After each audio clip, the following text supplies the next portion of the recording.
It's been a really good year for movies, so I figured I would discuss my top 10 favorite movies of the year, starting with some honorable mentions. The first honorable mention I want to discuss is a movie called The Babadook, which is a horror movie that deals with grief and loss and all that connects with this sort of monster that's never really shown in the movie, but the way that depression and grief is dealt with a mother and a son is really gripping, creepy, and depressing. The next one I want to talk about is a movie called Edge of Tomorrow, which took me by surprise. I just thought it was going to be a brainless popcorn flick to watch in the theaters, and it was actually really smart. Tom Cruise, Emily Blunt kill it in this role, which is sort of like a sci-fi version of Groundhog Day, which initially you think it would get boring them repeating the same thing, but they add humor to it, and they add a little bit of heart to it at the end too. So Edge of Tomorrow, if you were skeptical about that, check that one out right now. I believe it's out on DVD. And the last one here is a movie called Snowpiercer, which I put off for a very long time and caught it on Netflix last week actually. And it's totally weird. I thought it was going to be some overly serious sci-fi action movie, but it's amazing. It all takes place on this train in a post-apocalyptic world. Tons of twists and turns, tons of humor, tons of heart. It's a weirdo. You should check it out. It's on Netflix.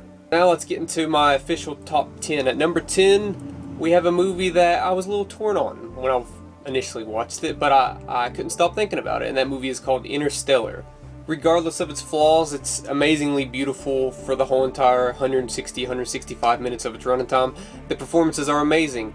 The only problem with the movie is that there's a little part there in the middle that you could just kick out a 20-minute segment of the movie, and it would have been like the perfect sci-fi movie, and probably the best movie of the year, because even with those flaws, it's still in my top 10, and I gave it an amazing score, because it may come off as sentimental, but it works. It made me cry. Is completely beautiful. Didn't need to be in 3D, and the director knew that. It was just a spectacle vision for you to watch in theaters. People who didn't watch it in theaters truly missed out. At number 9, we have another sci-fi flick, sort of, starring Scarlett Johansson. This one's called Under the Skin. This movie may have just been the most unsettling movie ever, and it's quite confusing until you watch it a second time and you pick up on things. It's about a woman who lures men into her van and invites the men over to her house to do who knows. You gotta watch the movie. It has some twists in it. It's very graphic with its nudity, but it's appropriate. It needs to happen. Nothing's overly sexualized. It all makes sense in the end, and this really original sci-fi flick that's really reminiscent of 2001: A Space Odyssey. This is more like 2001: A Space Odyssey than Interstellar is. So yeah, if you can get a hold of Under the Skin and you love these sort of weird, metaphorical sci-fi movies like 2001: A Space Odyssey, then you really need to watch this one. At number 8, we have the outrageous black comedy entitled Housebound.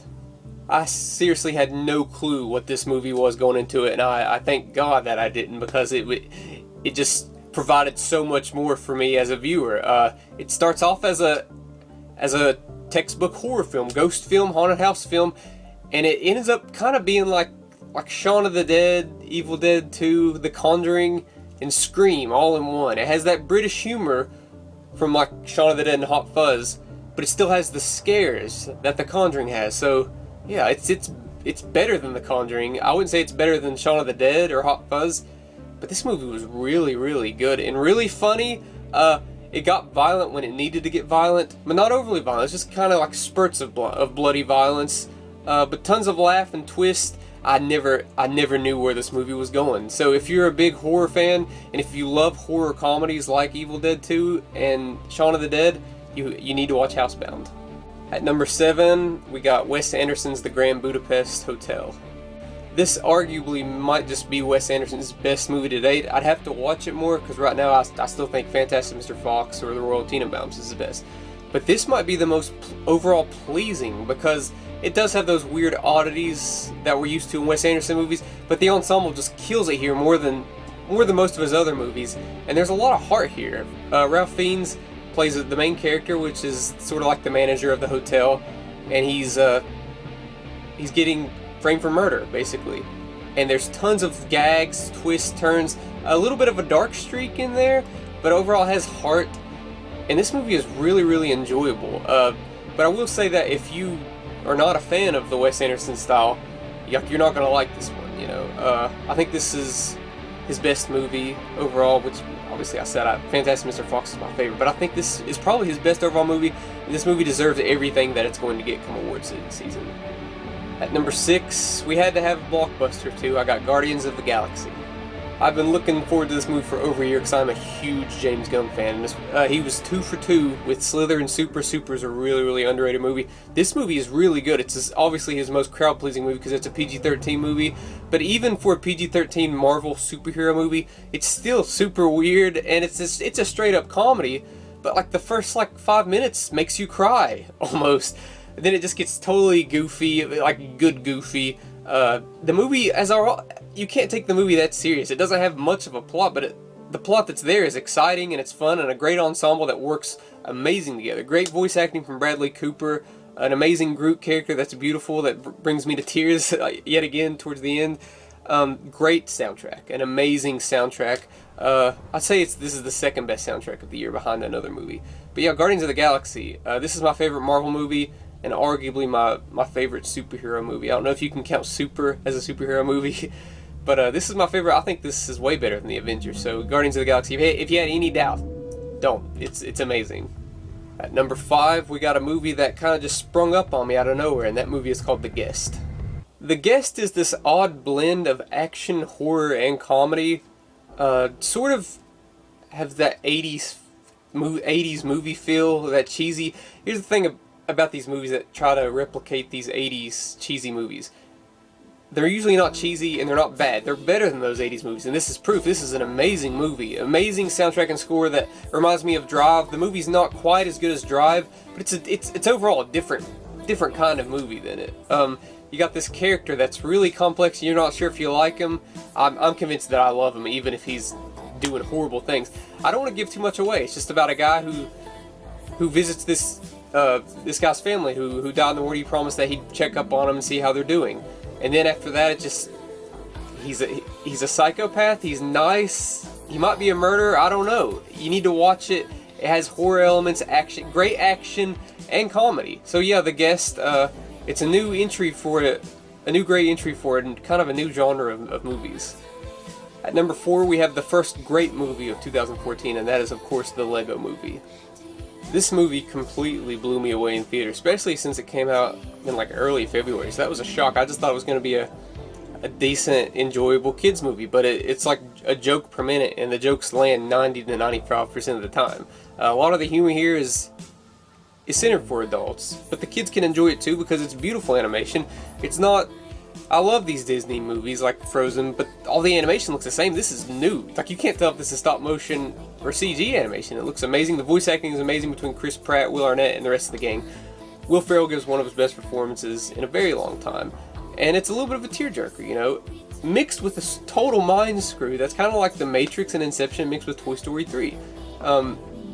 Amazing. It made me cry. I've watched it a few times. It's so good, so enjoyable, and probably the best animated movie of the past 4 years. At number 3, we have the darkly funny and creepy Nightcrawler. This is such a great character study and such an amazing performance from Jake Gyllenhaal. Amazing change of pace for him, for a character that's sociopathic and will do anything to get his way. But we're kind of rooting for him at the end. It's kind of like The Guest, but this is obviously a way more complex part for someone to play. I hope that he gets several awards for this, because I think this is the best overall performance of the year. Either this or Julian Moore, but this is better. This is the best performance of the year with an amazing movie. His performance is amazing. The movie is amazing as well. It has great overall acting, has some good action scenes, a lot of creepy moments, an overall humor element that keeps the movie really, really entertaining, and a few twists there at the end that make your jaw just drop. You're like, I can't believe that just happened. There's another movie that came out like this that's a little bit better, but this movie is really good, and it's my number 3, and you gotta get your hands on this because Jake Gyllenhaal's performance is just polarizing. Number 2, we have the visually stunning Dawn of the Planet of the Apes. Rise of the Planet of the Apes was really good. This movie is just flat out amazing. The first 10 minutes just focuses on the apes, and it's all in sign language, and everything looks real. There was never a moment in the movie where I was like, that's CG. No, everything looks amazing. Andy Serkis kills it. He's not going to get nominated for anything yet again, and it's totally bogus. But the movie is so deep. It's advertised as an action movie, but it's more than that. It's a drama, sci-fi, a little bit of action towards the end with the climax. There's like no bad guys in this movie. Everybody has a reason for what they're doing, and it just happens that their reasons are different than other people's, and they collide. So not so much bad guys, and it doesn't go the cliche route that you'd expect, like an environmentalist route. It doesn't do that, you know. It's highly original. A lot of people think that it's overrated. This movie blew me away.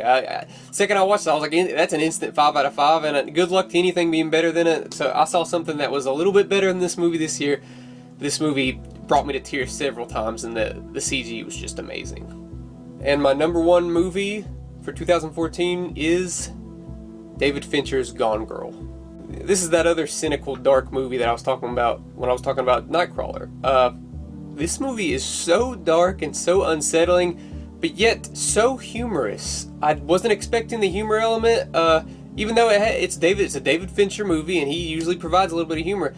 I had no clue what this movie was gonna do. I had no clue. It starts off weird and kind of romantic, but it has this score by Trent Reznor and Atticus Ross that leads you to believe that something dark and horrendous is going to happen, because they are amazing at scoring movies, just like they did in The Social Network, which Social Network was about kind of a normal thing, and they made it kind of creepy and unsettling in that movie.